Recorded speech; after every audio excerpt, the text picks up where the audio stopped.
Jillian Kushner with Orange Bloods here for your Texas vs. Oklahoma State game preview. The game is Saturday this weekend at 11 a.m. Heading into this game, Texas is 2-1 and Oklahoma State is 2-2. Texas is coming off of a bye week, whereas Oklahoma State played Baylor last week.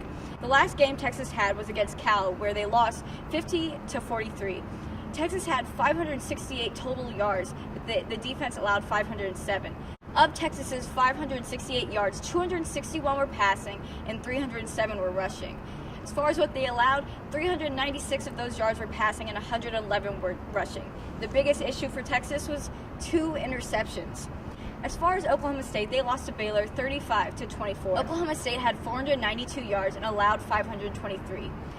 Of the 492 yards, 279 were passing and 213 were rushing. Pretty similar to Texas, like down the middle. Of the 523 yards allowed, 387 were passing and 136 were rushing.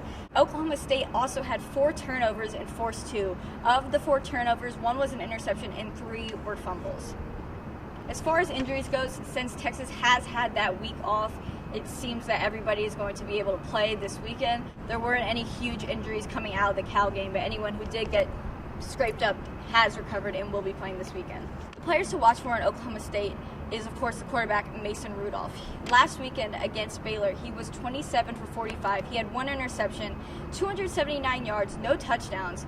But so far in the season, he's had 6 touchdown passes and 2 interceptions. And you know what? He throws the ball a lot. He has 1,296 passing yards total this season, just in 4 games. Another player to watch for is Oklahoma State's running back, Rennie Childs. Last week against Baylor, he had 18 carries for 35 yards and 2 touchdowns. So far this season, he has the most touchdowns of any running back with 6, and he has 158 total yards. And the last player to watch for is James Washington, the wide receiver. Last weekend, he had 6 receptions for 89 yards, no touchdowns. As I said, Mason Rudolph did not throw any touchdowns. So far in the season, he's had 488 total yards on 25 receptions and 3 touchdowns. He's kind of the go-to guy as far as receivers go.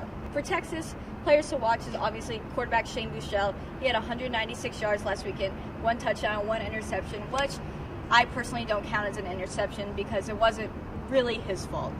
Another player to watch is running back D'Onta Foreman. He had 21 carries against Cal for 157 yards and 2 touchdowns. His longest run was 47 yards. Chris Warren, the other running back, is another player to watch for. He had 18 carries for 119 yards and 2 touchdowns as well. His longest was a 25-yarder. Oklahoma State's dangerous plays, really their deep ball. Mason Rudolph has a 61.6% completion rate. As I said, he has 1,296 passing yards so far. To put that in perspective, Buechele only has 720.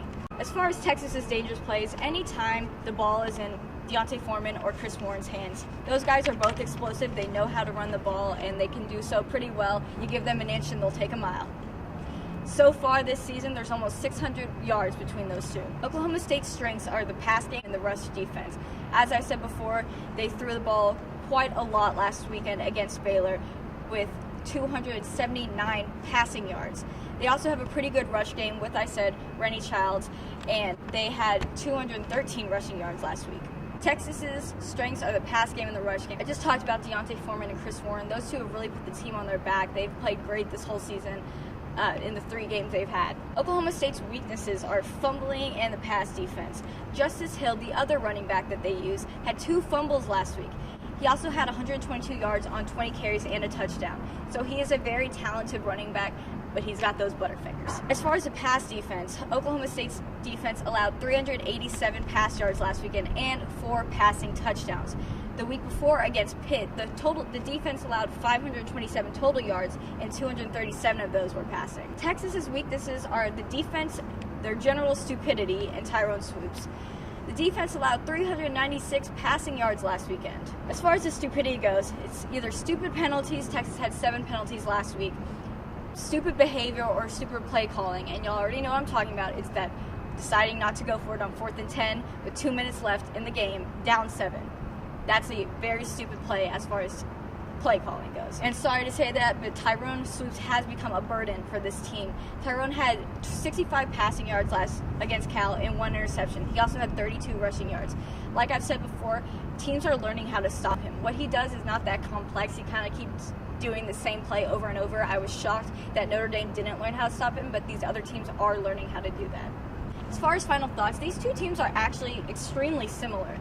The stats are nearly identical. You look at the stats, game by game, they're very close. Both teams have their two running backs that they love to go to. They both target a ton of receivers. Oklahoma State targeted 9 receivers against Baylor, and Texas targeted 8 against Cal. Both of these teams throw the ball really pretty split down the middle as far as passing and rushing game goes. So Texas is going to have to be able to be strong on both the offensive and defensive front. Pass defense and rush defense are going to need to step up majorly. I think that Oklahoma State really has the advantage going into this game with it being a home game and Texas coming off that slightly heartbreaking loss to Cal.